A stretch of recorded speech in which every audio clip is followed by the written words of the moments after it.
Hey friend, welcome back to the Created Worthy podcast. I am your host and fellow worthy warrior, Danielle Damrell. On this show, we are creating space for genuine connection by unifying women of all ages, backgrounds, and experiences. So grab your favorite drink and get ready to listen as we take a deep dive into our stories, making sure to honor and protect them in the process.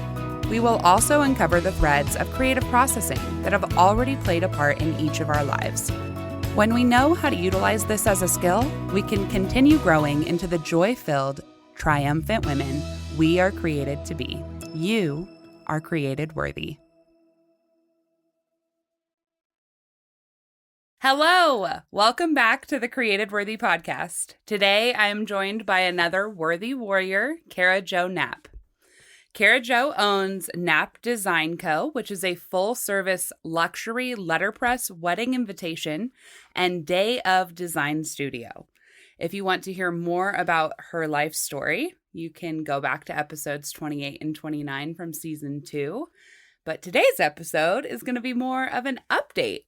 And I'm so excited because you've had quite the year. Yeah, it feels like 4 years. Yeah. Well, legitimately. Yeah. It's been a long 2022, I think, for a lot of people. It's been 22 years long is what it feels like to me. Yes. Well, Cara Jo, thank you so much for joining me today on the Created Worthy podcast again. And I can't wait to hear more about your life since we last recorded. Oh my gosh, it's crazy. All 22 years of your life. 22 years of the last year.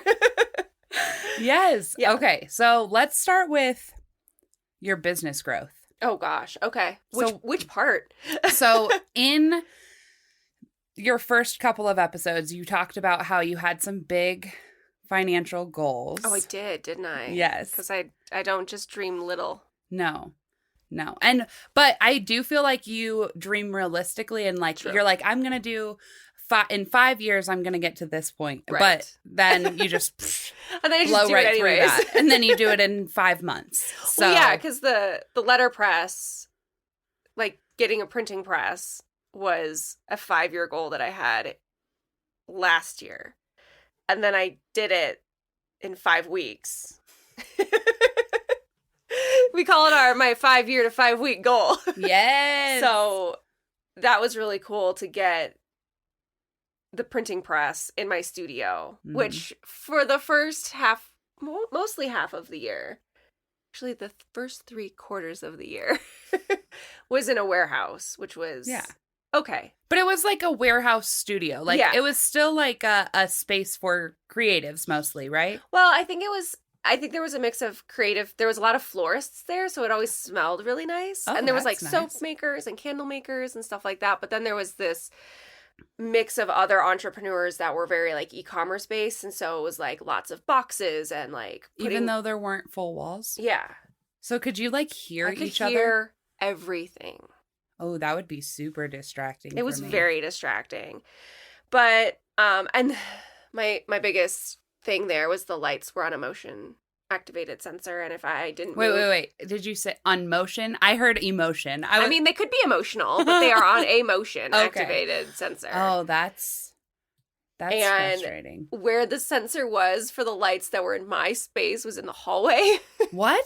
So like they would just turn off on me, which was very annoying. Well, and that's like not like completely. You're like doing such detailed work that like that's a risky Not, like, thing to happen. Completely off, just like super dim, like the service lights almost. Yeah. And I had to walk outside into the hallway. Luckily, my space wasn't that big, so I could just pop out into the hallway, but it was fine. It was fine. It got me my press in a space where I could use it and I could learn how to use it. Because also, remember, I'd never done letterpress on this type of press before in my life. You'd done some letterpress, but it was like a friend's letterpress, and it wasn't at all the same type that you have now. It was very, I think maybe this month I'll try to do it. Maybe.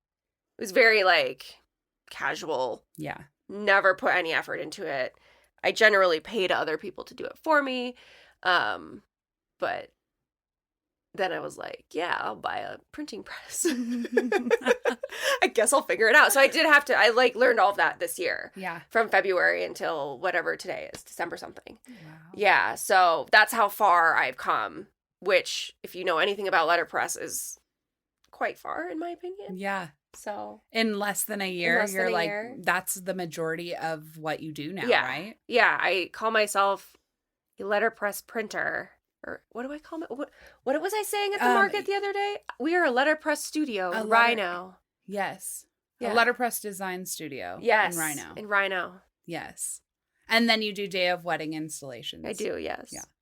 I like to say letterpress design studio because that gets people like, wait, what? It's letterpress. But then I still do all the wedding stuff. Because like letterpress plus weddings equals like super clean, classy, very high-end wedding. Right.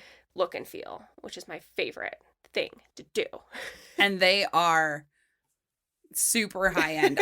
Some of the projects you've done this year, I've been like, how? I mean, I've done that all 4 years or almost 4 years that you've been in business. I've always been like, oh, that is really beautiful. How did you do that? Right. You're a magician, but actually your husband. My husband is the magician. But he's what did we say? A magenius. A magenius. He's so cute. He calls himself my stationary engineer.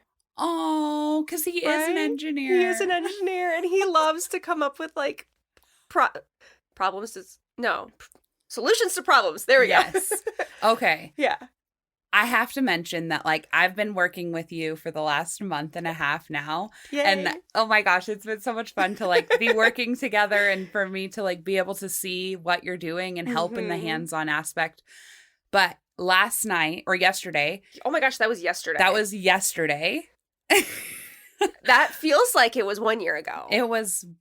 I got feeling back in my ears. Oh, I'm finally. So glad. Yeah. So yesterday, we went to this really cool event for Google. Yeah. And we were wrapping gifts and selling your beautiful things, your holiday collection, all of your gift garnishes. Gift garnishes are a thing now. They are a thing. And watch out for Valentine's Day. Valentine's Day gift garnishes. So a gift garnish is a thing like a very fancy tag or ribbon bow or wax seal.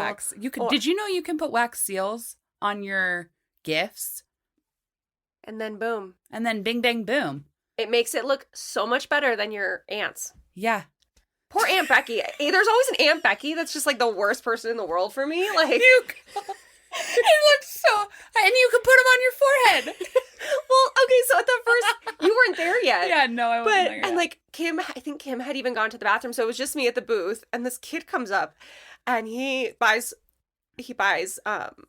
2 wax seals. Well, he pays for one, but I gave him 2 because his brother wanted one, and his brother was super cute, and he gave me $2, and I didn't have change, and I was like, well, just take 2, just pick another one, and he goes, okay, I'll pick this one for my brother, and he gives it to his brother, and his brother puts it right on his forehead and then walks around. And I was like, that's a vibe that I'm into. I love your energy. I was just like... So that became part of your, like, spiel yesterday at the Google Market was like, you can put them on your gifts, you can put them on your cards, you can put them on your forehead. Put them on your cat. I don't care where you put them. Yeah, but they're pretty. But I think that people... they got a kick out of it because they were like, oh, that's super fun. Yes. So I think... That's just my quirky personality. Yes. No, are we you were full on, I don't know. full on comedian yesterday. Yeah, I call it Coach the comedian. Which you had to be because it was freezing and we didn't have heat for most of the day while trying to wrap presents, which in case we didn't mention this, I don't remember if we talked about this on the first episode, but we met. Oh gosh, at Zoo Lights. And at Zoo Lights Denver. And that year, we were outside doing calligraphy on ornaments in the freezing cold. Like, and our pens were freezing. Yeah. So I think we all had a little bit of PTSD. And Kim was there too. And Kim, who's also your like right-hand lady at this point, she worked at Zoo Lights that same year. And that's how you met her too. Yeah. And it was so cold that year that they actually like canceled Zoo Light dates because it was so cold. Yes. Because like they're like, oh, we're not going to do it today. It's too cold. And I go, that sounds great. Love that for me. Yeah. Like, yeah. Thank you. My fingers you. might not turn black tonight. Yeah. So it was, I think one of the warmest nights that I was there, it was like 15 degrees. It was a really cold winter. Cold. So, but anyways. Yeah. Anyways, we did this really awesome event. I've had the privilege and honor of being able to work with It's Cara been the best. and see how big and how much you're now doing. So you started just the beginning of this year in that studio, in that warehouse. House. Well, I started in my house. Oh, yeah, in your house. And then I think like a week before I came to do the first one, to do the episode with you, I bought the printing press. And then, so I worked out of my brand new studio that my husband, who very nicely built for me in my house, I was like, yeah, I'm going to go get another studio. Poor guy. But honestly, though, we did 90% of the work out of my house last year. Yeah. I say last year, like this year's already over and dead. It is. I mean, at this point, it basically is. We've got like a few days. Yeah. Until we've got like 14 days. Which that's a few. Still, like it's 2 weeks. Anywho, so I did all that work out of my studio at home, and I went up to the printing studio maybe once, maybe twice a week. Some days I wouldn't go up. Some weeks I wouldn't go up at all because I didn't make letterpress like a priority, especially since the people that I was working on in the spring and the summer had already booked a certain design and none of it was letterpress. And so then it was basically like the fall, winter, and then this year's weddings that were all letterpress. So I kind of had to like ramp up almost, but that was really great for me to like play and learn how to do things in the summer. So yeah, I spent most of my time at home, maybe 20% at the other studio. Okay. And then it took me forever to find that space. So I was being proactive in, I think, August. I was like, I'm going to find a new space. Like, I want a good space next time. Like, I don't want to be in a warehouse. And I spent like a couple months looking for some spaces, and I toured a couple, and I didn't really like they were going to be $40,000 for me to just renovate it. And I was like, I don't have that kind of money. Yeah. So I was driving somewhere in Rhino, and I was like, this place looks cool. I think I remember they did office spaces. And so then I went home, typed it in, and I was like, oh, look, they do. And then I was like, yo, you got any spaces? Here are my very specific set of requirements. Yeah. And they're like, actually, we have one space that just vacated. I think it would be perfect for you. And I was like, oh my gosh. And that's where we've been at. Yeah. I cannot think of a more perfect space. Right. At this time. And I walked in. Kim and I went and we got a tour. We met the guy. And Kim and I basically just looked at each other and were like, this is it, isn't it? And it was. Mm-hmm. And it is. And it is. Yeah. And so I go, this looks great. We took some measurements, whatever. And he goes, well, think about it. And I was like, you can just send the contract over. Usually if I see something I know I like and I want it, I'm just like, that's mine now. I'll take it. I think that might be part of the Enneagram 3 in now too. Yeah. You're like, I will achieve, I can achieve. There's no other option. Yes. And your studio is slowly, I'm sure, becoming known in that building as the Taylor Swift studio. Well, luckily for everybody and us, the room is soundproof. Yes. Because there used to be a very large piece of machinery in there that made a lot of noise. So it's like double drywall. There's like a bunch of soundproofing foam in. Yeah. Like, because when we were drilling in, we were pulling bits of it out. So it's soundproof. I have blasted Taylor Swift in there and then like shut the door, walk down the hall, and then you can't hear anything. But now you have that "Hi, it's me" card in the window. I do. So people still know. They'll know. If you don't know by now, you should probably get with the times because it's for real. Yeah. So yeah, Taylor Swift is would you call yourself a Swiftie? Yes. Yeah. And sure. I'm just side note, I'm very upset that I did not get verified fans for her concert tickets of all of the people in the world. It's me. Hi. I'm a verified fan. I should be. And you make all the things. It's fine. And you show all the peoples. And yeah. It's fine. But you got tickets. But I got tickets. You got tickets.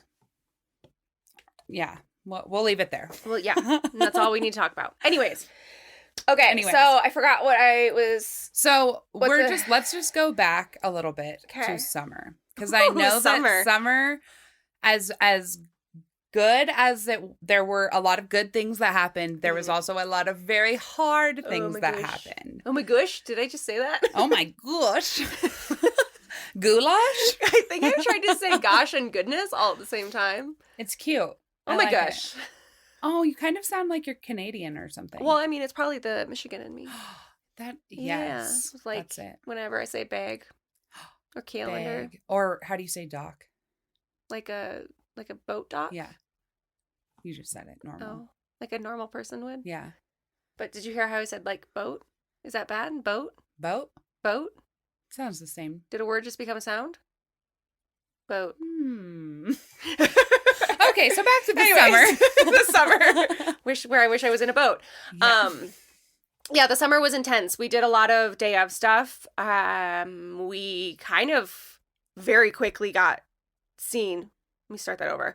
We very quickly became seen as the people who made those large installations. I say it like I draw this cute little square, like it's just a little booth. But really, like they're 8 feet tall, yeah, 8 feet wide, and 2 feet deep usually with the stands and stuff. And we had one in the planners, like they want a impactful thing, they want this, they want that. That's all I know. You go to town, figure it out. This is where I excel. So we designed something. I had, I think, 7? No. There was a bunch of watercolor paintings of all of the cities that they either had met in, lived in, vacationed, like impactful locations. We all have those in our relationships. And so I painted every single one of them. I think there was 12. And then we did calligraphy for their guest names. And then we mounted it on 8-foot by 8-foot boards. And we did it so that it was like standoff. So it was like coming off the wall a little bit. So it looked like you were at like an art gallery, like literally in the middle of a field. It was like a field, some trees, and then like a building over here. And that was it. And we like erected this wall in the middle of nowhere. It was beautiful. And it was beautiful. And it basically blew up my Instagram. And we were getting inquiries for that type of installation, 5 a week almost, like one every day, basically. Whoa. And, we can't do them all, which is fine. I want to do them all, but I can't. I have to be realistic. So then, like, even my current clients were like, I didn't know you did that. And I was like, I guess I do. So we started doing those. And that's when we started really being seen as, like, day of people. And so now people book us for their day of stuff. And I mean, obviously they're invites, but now it's like, oh, I want you to do both, because there's not a ton of people in Colorado, stationers, that offer both and want to do both. Right. Like, it's a lot of work. It's a lot of work. And, there's a couple of us, but we don't, like, we're all different. Right. We all have different styles. So, if you have a specific style, you go to this person. If you have another one, you go to this person. So, yeah, that was like, we just took off like a cute little rocket to stationary space. Like, it was insanity. Yeah. So you will hit 10,000 followers. I did. And that was a year-end goal, right? Yeah, and I think I did it in the middle of, I don't even remember. Yeah, the summer. It was like this summer, that's a big deal for a small business, especially because Instagram has come out and basically said, like, we're going to promote like smaller people, whatever. And you were able to like blow up during all of this weird Instagram stuff that was happening anyways. Oh yeah, and then my Insta, like, there was that weird thing where everybody's accounts got disabled and I had a small panic attack. That's right. Because is that where you get the majority of your leads at this point? Yes and no. Actually, a lot of people find me on Google. Okay. And so, or they find me on Instagram and then they reach out via the website. Okay. But I would say it's 50-50. Like, of the paid inquiries that we get, it's like Google, Instagram. Okay. There are people who find me on Pinterest, but that's because I don't, like, a small amount. I don't put a ton of effort into Pinterest. I need to, but it is what it is. Maybe it's a 2023 goal. Yeah, there we go. Pinterest. Well, content creation is definitely a 2023 goal, but it's whatever. Perfect. Yeah. Yeah. Well, that's, I mean, yeah, all in the same realm. So Yes. summer. So summer. We had to So learn it a lot was- of things. Yeah, you did a lot of things. You grew really quick. There's a lot of Mm-hmm. inquiries. You did that big installation, but you also had to learn some pretty hard lessons. Oh, yeah. So, we had to build all those things from scratch, all of those boards. And there was this one client who we had billed her for, I'm going to just start with this one. There was like 5, but we'll start with this one because it just is good segue. So we reuse our boards because it seems extremely wasteful for me to build you this 8-foot board and then just toss it in the trash. Like, I'm not going to do that. I will reuse it. And so we had quoted her for an 8x8-foot board, and we had all the plans to do an 8x8-foot board. Like, we designed all of the stuff for it. We purchased all of the things for it, all this stuff. And I think it was like 2 weeks or maybe a week and a half. I feel like it was a week and a half before the wedding. And I get an email saying, hey, is there any way, like a little part of me dies every time I have to say this, that we can just cut off 2 feet of the board so that it can be 6 feet wide? No, you can't. Like, they're full, like, contained, they're like boxes. Right. I can't just, boop, cut 2 feet off. Like, it doesn't work that way. Right. So we had to build a whole new set of boards. And, like, the first set took us 2 weeks to build because it was our first one. We tried to make it as structurally sound as possible and reusable and all this other stuff. And so I had a friend on Instagram who builds these a lot, and I reached out to her and I was like, hey, help. Hi, help. How do I do this quickly? So she actually sent me like a bunch of plans and stuff. And so then Kim and I actually built this 6-foot board by 8 foot tall. We built it in a day, like just the two of us. And my husband, I think it pained him because he was like opening his office. He's like, do you ladies need any help? We're like, no, we're good. Like, but in your soul, you're like, this is so satisfying. Yeah, it really was. But he did, like, there were some things like we just did not physically have the strength to do things ourselves. I didn't know that he had a tool for that. And then he came out and he helped me finish because Kim had to go pick up her kids. And so then she left. Also, we did this in like the time that she came and then picked up her kids. So like not a full day. Whoa. Yeah, it was crazy. That's, We were like, let's get this done. And so then, we get there. So the reason that they had to do that was because they measured the space wrong. And it was going in a confined space that was only 7 feet wide. And they're like, so we'll just, instead of 7 feet, we'll do 6 feet. Cause like, a 7 foot wide board would be annoying to build. Like, it's just 7, it's 8 or 7. Like, no, we'll just do 6, which has actually worked out really great. Cause we've used that set of boards like many, many times now because they're like, oh, 8 feet's just too wide. And I was like, that's great. Cause I have a 6-foot one. Like, oh, perfect. That's awesome. And so then that was like lesson 1 with that was like, maybe we should measure the space that it's going in. So now I'm very adamant about getting specific, like where is it going? Is it going up the stairs? Is it going like, what is the height of the ceiling? Because we've run into that before too. Does the elevator, how tall is the elevator? Because like last weekend, that elevator, they told me it was a freight elevator and that it would fit my boards. Jokes. No. It fit the boards, but you had to lay it down sideways. And thank goodness that that elevator was wide enough diagonally. Every time I say diagonally, it makes me think of Harry Potter and the Diagon Alley. Anyways. Love it. That's where my brain's at. So, and like that board that we had done for the 6 foot was supposed to have this beautifully, like they wanted this like layer of textures on it. And it was supposed to have a textured wallpaper painted like a neutral color. And then a velvet seating chart hanging from it that was like another neutral color. So it was this like play on like, like a hard texture versus like a soft texture.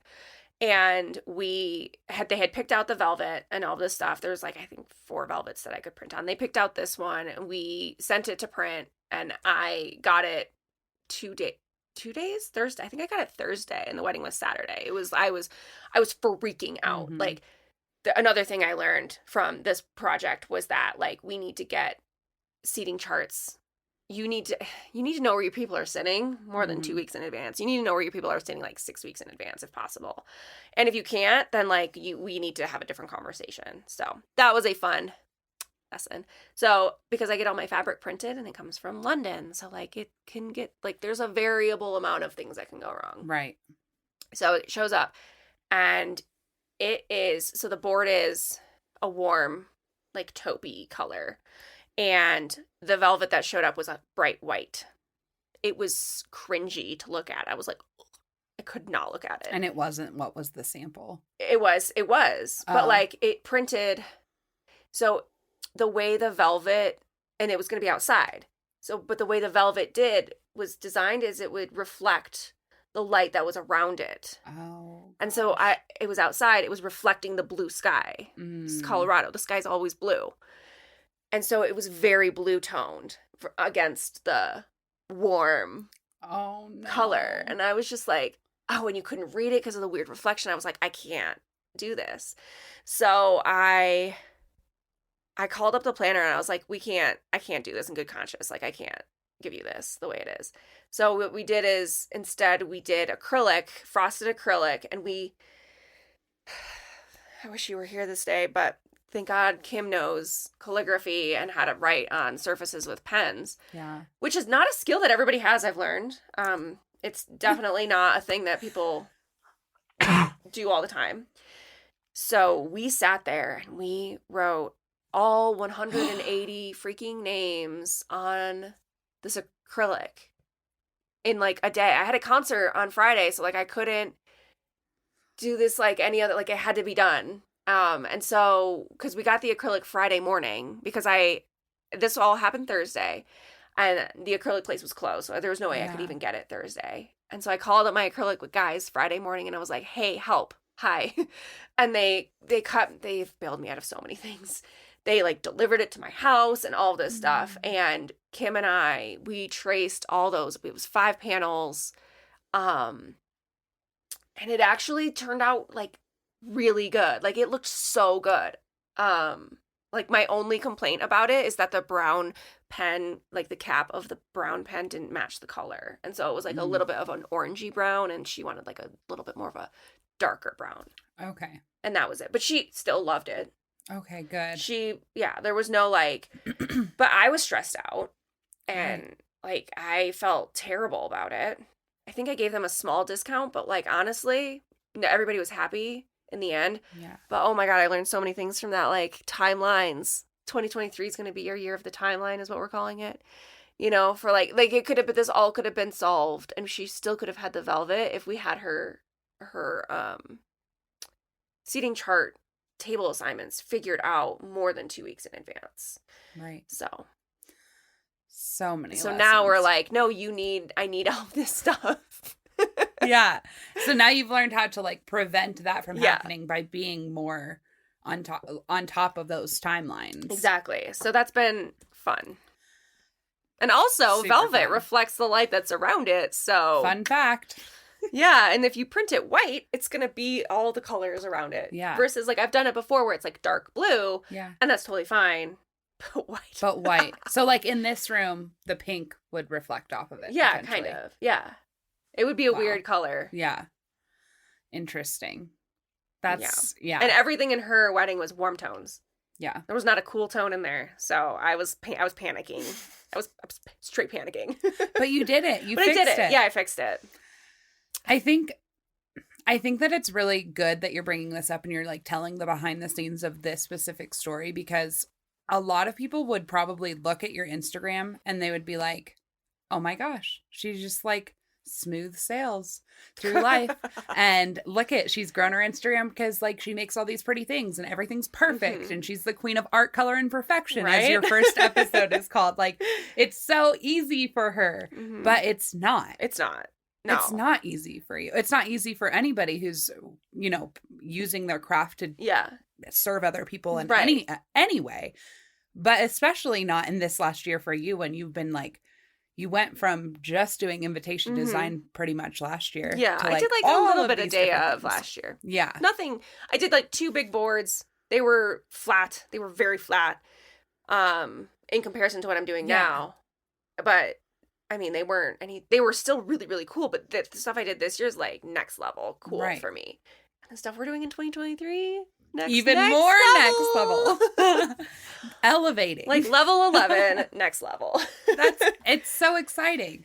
But I do want to just like stop for a minute and just talk about how much you've had to put into that. And like, it's not like you get to just work 9 to 5 and the problems work out, and like you can avoid the unfortunate part of the hustle that a lot of times the kind of work that you're doing specifically takes. Oh yeah. Because it's all hands-on.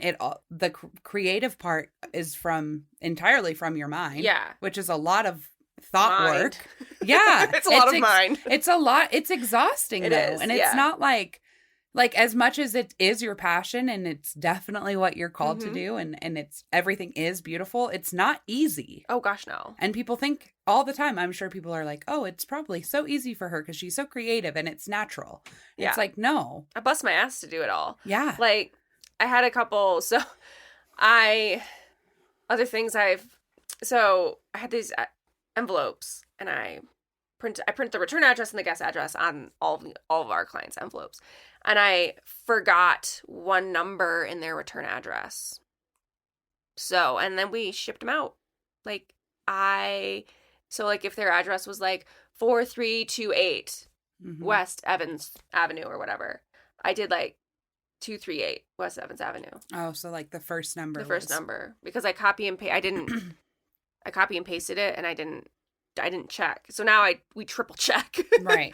Because you did that for like the whole entire. The whole suite, all the guests. And. Did they all come back? Oh no, because they would have gone to nowhere. Like it was the return address of the client. So like your return address. If you messed up, yeah. So like if somebody didn't get their invitation, like they don't know. Right. So what did you... I just gave them a discount on their day of stuff. There was nothing I could do. Right. Like I couldn't.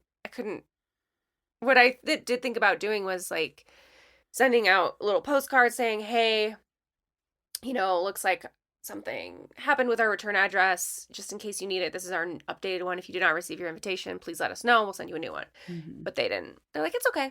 Okay, so it was just the return address. Yeah. It wasn't the actual guest address. Okay. I did do that once, though. I did write in calligraphy 100 envelopes. 100 envelopes, probably more actually. And the address, so if it was like 1355 Main Street, it was 1356. I don't know how I did it in Excel, but like I added one digit to every single, like one incremental digit. So 1356, 2390, it would be 2391. Oh my God. To every single address. And I wrote them all. And then you realized it? No. I gave them to the guests or the client, and she's like, these are all wrong. And I was like, what do you... Was that at the beginning? Yeah, that was like year 1.5, like 1. Yeah. And so then my husband wrote, he's like, it's because you did this in Excel wrong. He's like, let me write you a formula. Of course he did. He's a little genius. Yeah, he is. So, and then what else did I do this year? Oh, gosh, this one was big. Okay, so we made these little passport booklets for this wedding invite. And it was the invite and then the passport booklet because they were going to Italy and all of their guests, it was like a multi-day event. And there was like the rehearsal dinner and then this and then this and then the, farewell brunch. But then there was all these other activities that they could do. And then there was shuttles and hotels and like all this. It was a lot of information that they needed that was not going to fit on a little cutie patootie details card. Right. And they didn't want to put it on the website because if everybody's traveling internationally, they might not have access to the internet, or whatever. Yeah. So they wanted to have something that they could take with them. And so I made these cute custom passport books, and I came up with the idea, the like layout and everything. And it was cardstock cover, text weight, pages inside, and I sewed it like on my sewing machine. And I think it was 100-ish. So there was 80. I remember there was like 80 that were invited to this one thing, and then a few that were not invited to that thing. So there was 2 versions of it. Mm-hmm. 2 versions. And I had a fold-out map and everything. It was bonkers. Yeah. So my husband is helping me trim like he's not even helping me. He's like cooking dinner or something. And I was working in the kitchen. And I like go to pull something out of her box because I was like, I'm done. I did it. I'm ahead. And I go to pull something out of her box. I think it was the scissors. And I look and there's this like other stack of paper in there. And I was like, what's this paper? And I pull it out and it's literally like all the activities. Oh, no. And it was all the pages. Like every single person needed this page. Yeah. And I just lost it.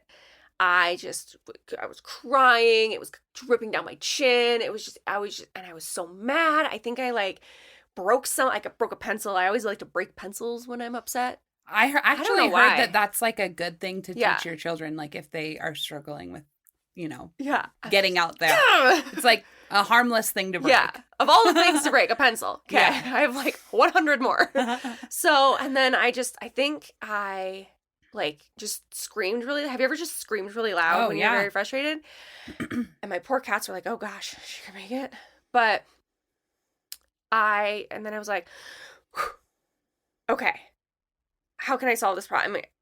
Bless my husband, because he was like, okay, where does it need to go? And he was like asking me all these questions. And I used to get very annoyed with his questions because I'd be like, oh my God, stop asking me questions. Yeah. But he's really just helping me work through the problem. And he was like, okay, so it's the last page. Is there any way you can glue it in? And I go, no, because it would look like it's double-sided. And so like if you glued it in, it would stick out or it would tear. And I go, the only solution would be to unstitch everything. Right? I was like, remake them all. Like also the fronts were foil stamped, rounded corners, scored, and everything. Took 3 weeks to make, just the covers. And I was like, and that's why I'm going to get a foil stamper next year, is because I'm not waiting 3 weeks. Another lesson learned. Yeah, I'm never waiting 3 weeks again for that. Because, like, side note, there are letterpress printers out there that have certain timelines. Like, it takes me 2 weeks to do something. I love that. That's their timeline. For me, I'm like, that's not quick enough because I need to allot time for me to screw up and be able to fix it. And if I have to wait another 2 weeks, like, I can't do that. Yeah. Like, I just don't want to do that. So for me, if I can do it in 2 days, I screwed up. Okay. I have another 2 days I can do this in. That like cuts my timeline down. So that's why I'm just going to get a foil printer. I'm just going to do it myself. I'm just going to learn that next year. So the only solution that we could come up with was to unstitch all 100 of these booklets, right? And my husband, he's like, okay, well, you're going to eat some food first. That's what you're going to do, number one. And I'm like, okay, sounds great. He's like, you're going to have a little glass of wine, a tiny wine. And I'm like, okay, I love that idea. Mm-hmm. So then we calmed down and he said, okay, so now show me how to do this. So I showed him how to do the seam ripper, and he seam ripped every single one of those, and he put the sheet in where it needed to go. And then he's like, okay, now every 5 we need to check. And so every 5 we checked. Okay, good. We're good. Like we're still good. And so when you sew paper or when you sew fabric and you unrip it, like the holes close back up again. Mm-hmm. In most fabrics. But when you sew paper and you poke a hole in it, that hole's there. Mm-hmm. The hole's there forever. Yeah. So I had to line up each stitch in the same hole. Wow. And you did it. And I did it. And I still got the invites out on time. And like, I just was so beside. I was like, well, so now we check every like few. How's it? Okay, we're still good. Because now I can't screw up like that again. Yeah, that one was intense. Yeah, I cried a lot for that one. I love that. Like, one thing that you're doing right now is you're like admitting your mistakes, though. Oh yeah. And like the power of admitting your mistakes is incredibly freeing in a sense. And then it also really helps you to learn that lesson. Like one thing that I always say is like, I want to be a lesson learner, not a lesson repeater, because I think a lot of us, and like there are times, of course, that we continue like, why did I do that again? Like, I already learned that lesson. Am I dumb? Like, what's going on? Why? Yes. Why am I like this? Yes. And then it's like, oh yeah, I'm human. But like when we're intentional about like, okay, this is the lesson I learned from this mistake, and what I can do to prevent it next time is X, Y, and Z. Oh, yeah. That's how you continue to grow and continue to like be in that growth cycle so that it's not like destroy you. Like it doesn't destroy you. I think a lot of people don't, like, if they make a mistake, they don't talk about it. And I think there's a lot to be learned from that that can make it so you don't make that mistake again. Right. And everybody's going to make a mistake. I've made tons. Right. Like, I forget to buy the right stamps, and then somebody has to go drive around town and find the right stamps, you know? Right. So now we like, okay, what stamps do we need? You know, how do we have enough? Do we have enough envelopes? Like, yes. We make sure, is this the right color? Yes, you double, triple check everything. We've screwed up that so many times, like not ordering enough envelopes, not ordering enough stamps. And it's just now when somebody says, oh, well, we have 120 guests, I order 200 stamps. I'm like, I don't even care. Yeah. Well, yeah, you have to account for human error, especially like, oh, yeah, with what you're doing in the quantity that you're doing it and the importance that, like, just being in the wedding industry in general was so stressful for me. I knew by year one, like, no, I can't, like, I don't think I could actually handle being like the face, like owner of this company, be like working with brides who are like, they're intense sometimes, but spending a lot of money too to like have this thing perfect. And as much as I feel like I'm a perfectionist, I'm like a perfectionist of words in spoken words and written words. And I've realized like that's a mistake that I made when I was doing more. I mean, I was never really doing invitation design or anything like that. But when I was doing more lettering and doing more custom art and design, I was like, this, like the amount of mistakes that I was making and like how much they weighed on me made me realize like the lesson in that was that this wasn't right for me. Like that wasn't the industry that was right for me. I can help and I want to use my creative skills, but I don't want like that wasn't for me. And I think like that's the difference between you and I is like, that is for you. That's a huge gifting. You have this incredible ability and the ability to pull people together to make these big things happen. Yeah. And to use your skills to help other people to also use their skills then to create an outcome that affects the person that you're serving, your client. Yeah. In a positive way. Right. Which is like the end goal. That's always you got to get them married. Yeah, they got to get married. They got to get married. And it's got to be pretty. Yeah, it's got to be pretty. It's got to be legible. Yes. So I think, I mean, you've probably been in the studio with me when like we'll mess up something and I'll be like, it's okay. We'll figure it out. You know, I don't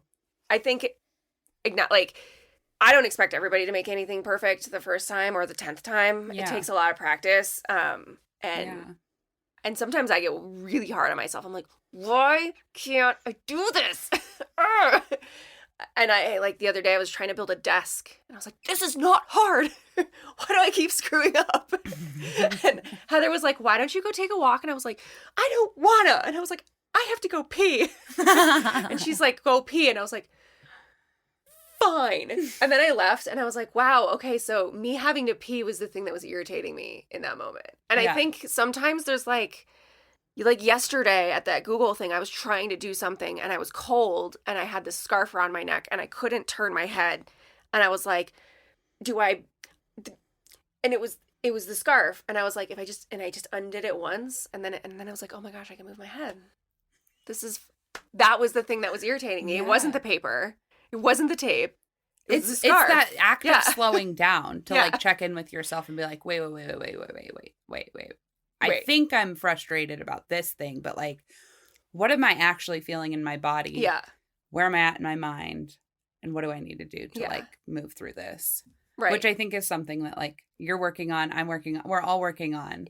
Yeah. Do you ever wear clothes that just like drive you crazy? Yeah. Every day. This is the thing that's making me irritated. But however, I am not at a place where I can just take off my clothes. Was there any point in this last year where you were like, I don't want to do this anymore? Absolutely.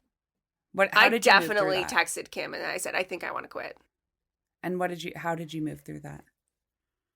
I think I cried a lot. Gosh, when was that? What wedding was that? I it was towards the end of the summer. I don't think it was a specific wedding though. Yeah. I think it was just a lot compilation of things that, and I felt like every single, like, we were so busy. We had overbooked, and then, well, we had booked enough, and then people started adding things on. So there was like scope creep, that was on me. Like, what's that? So scope creep is when you say, I want this. And then I say, okay, I'll build you that. And then you say, I actually want this. And you say, but I've only allotted time for me to build you this. Right. Small thing. But now you want a bigger thing. And I haven't, like, I don't have enough time or materials, or you haven't compensated me for that or whatever. So that's like scope creep. It's basically like, you want one thing, we bill you for that thing. And then you turn around. You want to add on to it. But we didn't set that expectation in the beginning. Okay. So we had a lot of scope creep, which was on me. Like, and so now we're working on making sure that doesn't happen next year. So we're trying really hard to set expectations for both parties, like, in the beginning. And I think what happened last year was we had scope creep of, like, people adding on day of stuff that was just so big and so intense. And I lost it. And I was like, I'm done. I hate everything. I hate everybody. I hate my job. I hate art. I hate everything. I'm done. Yeah. And I think I, like, put a hoodie on. I wrapped myself in a heated blanket and I sat downstairs, and I think I watched, like, Sailor Moon or something. Like, something really girly and stupid. And I texted Kim and I was like, I hate everything. I'm quitting. And then I, like, threw my phone. She probably was like, And then I said, jokes, I'm fine. I needed a moment. But so, like, you just really slowed down in that moment to, like, process or, like, just be with yourself and let yourself feel that way so that you could, like, recover. In a sense. I just, like, I needed a minute. You needed a minute. I needed a minute. But honestly, it was, I think, and then I think there were people who were, like, unsatisfied with something. I can't even remember. And that made me feel terrible. That made me feel like I absolutely failed them. Right. And, you know, it was just like, and things were starting to go out late because we were overwhelmed, because we had scope creep. And it was like, we didn't have expectation. And it was, I think it was like 1 month of just, I hated everything. And I was a grumpy little girl. I was a grumpy girl. But you thankfully everybody stuck around and they understood, and I apologize to everybody. I was like, I'm so sorry, I'm not normally like this. I'm just like, everything is a mess. It's overwhelming. And I think, like, part of that, it sounds like you that you absolutely hit a point of burnout. I did. Oh, like, which 3 is times, 4. At least this many times. At least this many times. Which I think in a lot of circles, like, people think you hit burnout and then it's done and it's over. But, like, a lot of times you continue to hit those blocks, and they're really emotional blocks, which I think ties in really well to, like, what I've been doing with creative processing and teaching about. Do you know, like, my definition for creative processing? I can remind you. Can you remind me, please? Yes, absolutely. So it's activating your creative mind to process through a certain intention. Yes. And one thing that I talk about in the first, like, season, when I really was just barely understanding what creative processing was in my own life, I talked about getting to this point as a creative, specifically where you start hating what you're creating. Yep. Hating what you're creating. Hating what you're creating. That's got a good sound. And that's why, like, that's something that I faced and continue to face when I am, especially when I'm, like, really heavily doing the creative things, lettering, design, all of that. Because it takes so much thought work, and it's also like, this is my baby. This is like my art. This is a representation of who I am. And like, if I start hating that, then I'm kind of starting to hate who I am, you know? So that connection of, like, oh my gosh. So creative processing, where that comes in, is it's like, it's a tool, it's a coping skill, but it's a tangible practice that you can engage in. And it's just a prompt in your mind where you can continue to create in the ways that you want to. But it's in the first episode, you talked about how playing was a creative processing method for you, and how you have certain things that are like what you do for playtime versus what you do for your job. And so with creative processing, it would be like, I'm going to knit right now to process through the burnout that I'm feeling because of X, Y, and Z, a frustrating client, something, I don't know, something your cat got into, whatever it is, whatever the thing is that's stirring up that emotional tension within you, you intentionally choose to create something that like in a way that brings you joy with intention, so that you're working through that block tangibly, so that by the end, maybe it's 15 minutes, maybe it's 5 minutes, maybe it's 3 hours, maybe it's watching Sailor Moon too. Man. Like there's all of these different ways. Like a lot of people think your creative mind is only like what you create art with your hands, and it's not. No. Like you also are a very systematic person. You create yes, I am. systems and spreadsheets and all of these things, and that is a way that you continue to activate your creative mind. Yeah. And it's that intention piece that brings that immediate tangible change. Like that. Yeah. It just is how our minds work psychologically. It's that act of slowing down with yourself, setting that intention, doing something, and then at the end of it you have an internal result. So like creative process, the difference between creative process and creative processing is that the creative process leads to an external result and creative processing leads to an internal result. So it's about the inside, like really being able to align with what you're doing, who you are, and connecting with that piece of you so that you can walk forward and have that like clarity, joy, renewed excitement, all of those things that like we want to live in 24/7. Yeah. But the reality is we can't. No. Because we're humans. So when we face those blocks, what do? A lot of times we can identify that problem, but like how the hell do we get from identifying the problem to actually conquering the problem? And when you're facing it, it's like the last thing you want to do is the right thing, right? Right, yeah. So if you can make it a little bit more fun, and for me, like it's that when you know better, you do better type of thing. Like I know that if I just take for me, writing is my primary creative processing method. Yeah.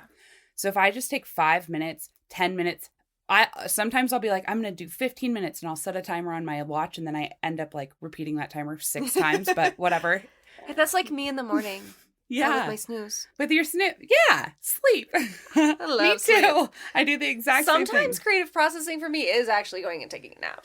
I think yes, I think that can absolutely be a way, because you have to like rest your mind too. I also get a lot of ideas when I'm asleep, or like right before I fall asleep, or right when I wake up. I would say 90% of my creative ideas happen either right before I fall asleep, in my dream at some point. Yeah. I'll like wake up at 3 o'clock in the morning with an idea. Or in the shower. The shower's a big one for me too. Keith and I, we talk a lot like through the shower. So like he'll be out in the area, like the bathroom or like in the bedroom, and I'll just be like, blah blah blah blah blah blah blah blah blah blah, and like, what do you think about this? And then I'm like trying to illustrate it, but like he doesn't have his glasses on and I don't have mine on. And I was like, I'll tell you later.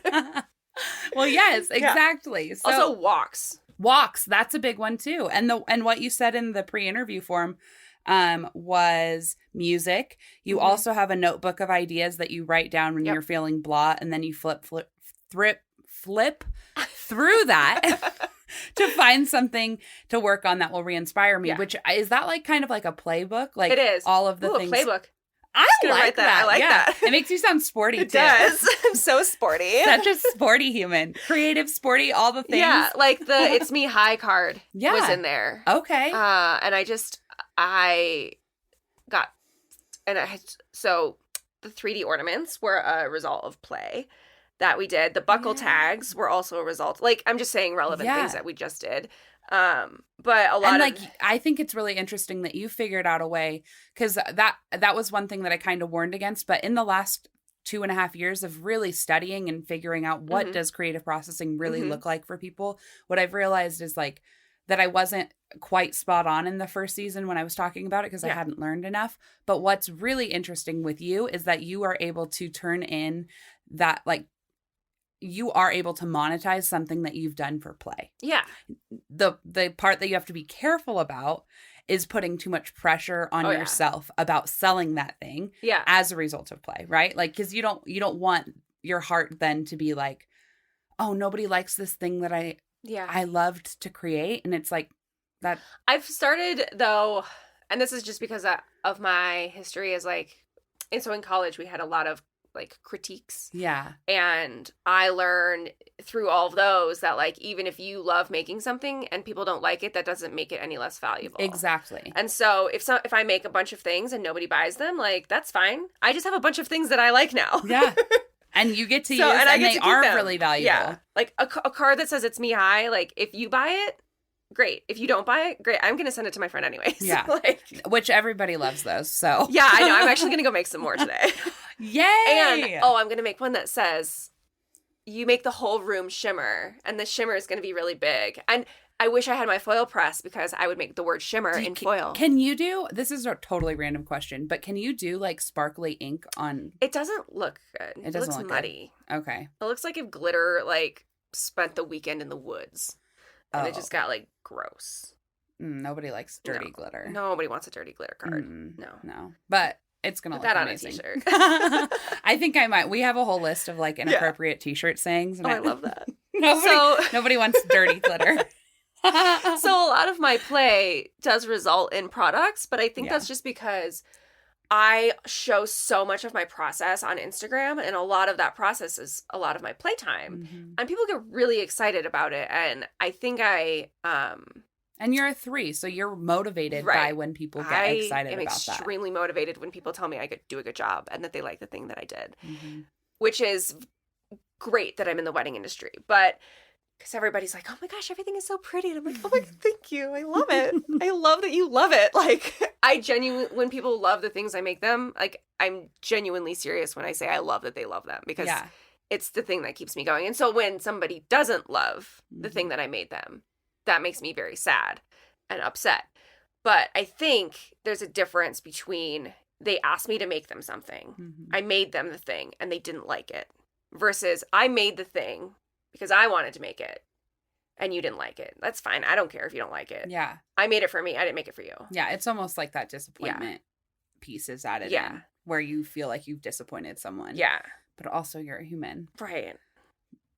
You can't, there's like no way. And actually one thing that I heard last week in a video that was like super impactful specifically about this was like the people that are in your life who are here, who are truly your people they will never be disappointed in you, ever. Yeah. They exist to raise you up. Yeah. Not to tear you down. Right. And I mean, obviously someone can share like maybe we could, there's a way to share critiques in a loving way. Yeah. But when people are like, I don't like that.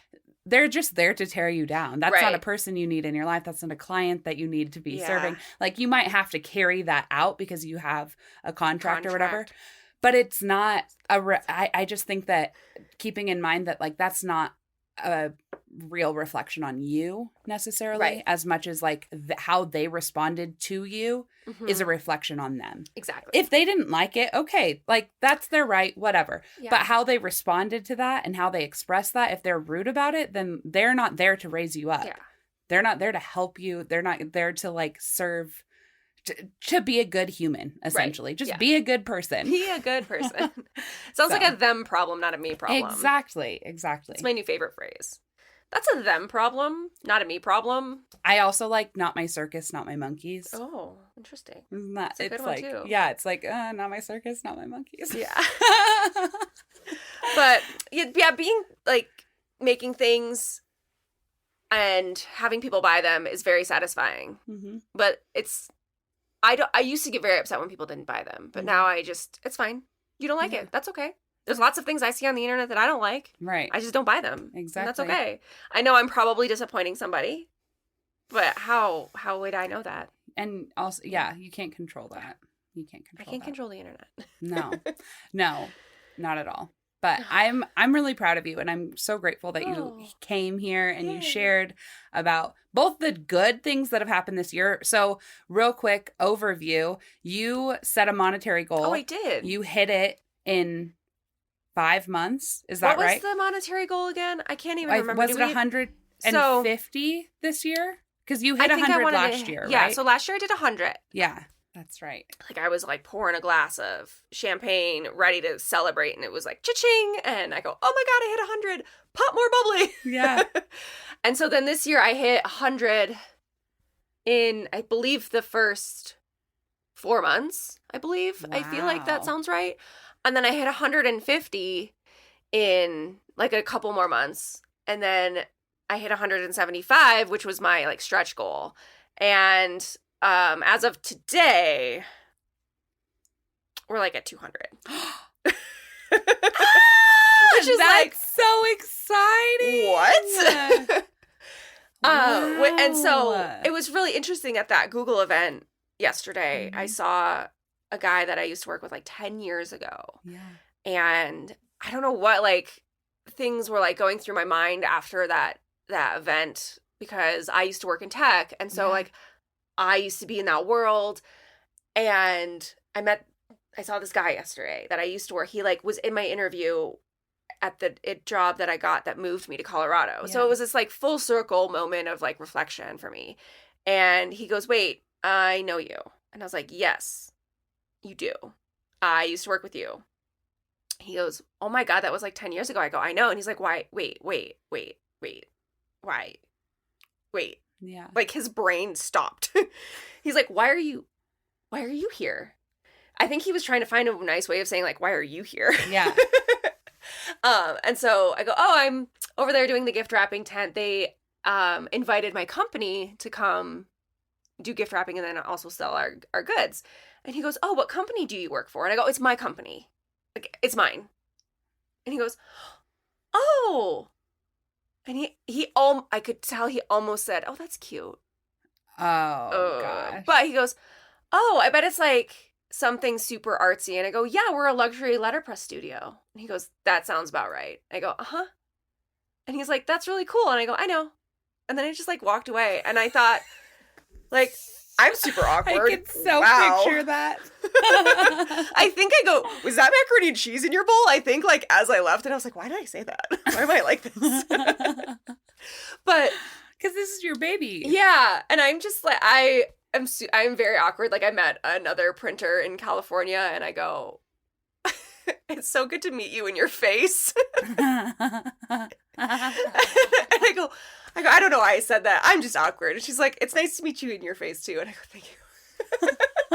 I love when people are like, yes. They're like, "We got you." Yeah, we're here. Pick up what you're putting Here down. for it. But so when I was in tech, like I made like 100. I think the most I ever made when I was working in tech was like 135 or something. And it's been really interesting seeing tech people again. And they go, "Oh my gosh, are you like making money? Are you like doing things? Are you okay? Are you okay? Is this like a part-time hobby thing?" And like they get this like, "Oh my gosh, that's so cute," like tone. And I'm like, "No, honey, this is a full-fledged business. This is a company. We have staff. We have an office space. Like we have like, we do stuff." And they go, "Oh, wait, it's like legit." And I'm like, "Yeah, I'm like super legit pro," And I think it was really interesting seeing some of those people like, and it was just like triggering a lot of the like people in my past, like thinking about them. Yeah. It was really interesting thoughts I had yesterday.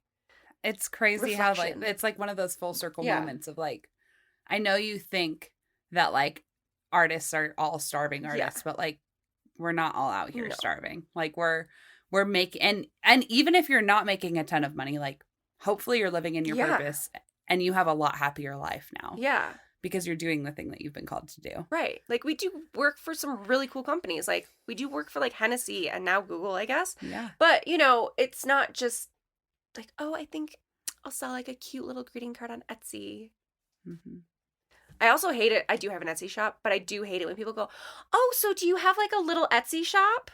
And I go, "Oh, honey, can you like not use that tone with me?" Like, you're like, "I'm offended." I go, "Well, I just started my Etsy shop, but it's just because I wanted to, expand my audience." And they go, "Oh, okay."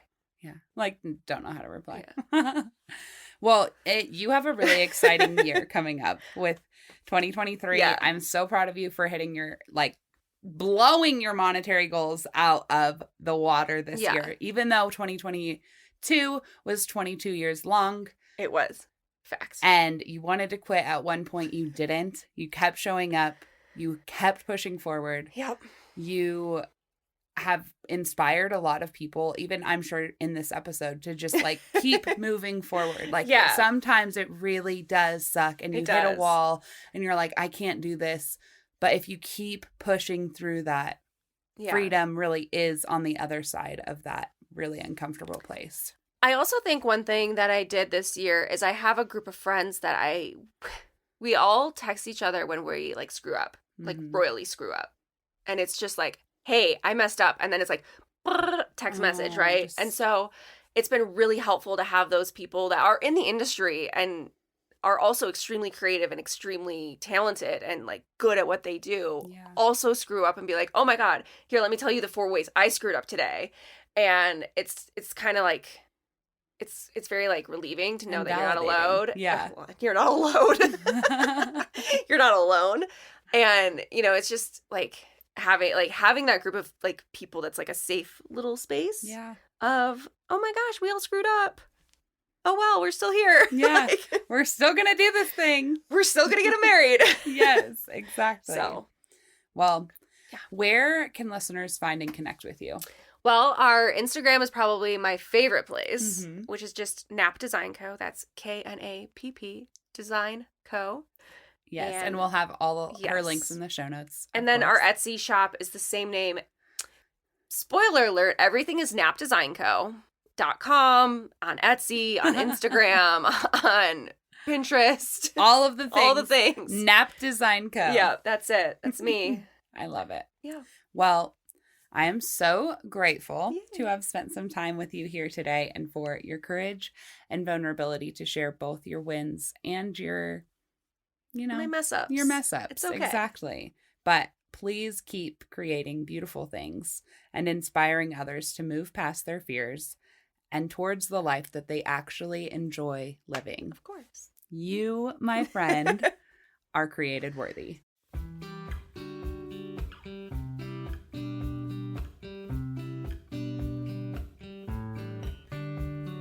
Thanks for tuning in to the Created Worthy podcast. If anything in today's show resonated with you, can you do me a huge favor and go leave a 5-star review? This helps more listeners find the show, and it also expands the impact, messages, and stories that are shared here. All the links and guest information are in the show notes. If you're on social media, I want to personally invite you to continue the conversations about these important topics that we're talking about. You can find Created Worthy on both Instagram and Facebook by just typing in Created Worthy Podcast. Can't wait to talk to you soon, friend. And don't forget, you are created worthy.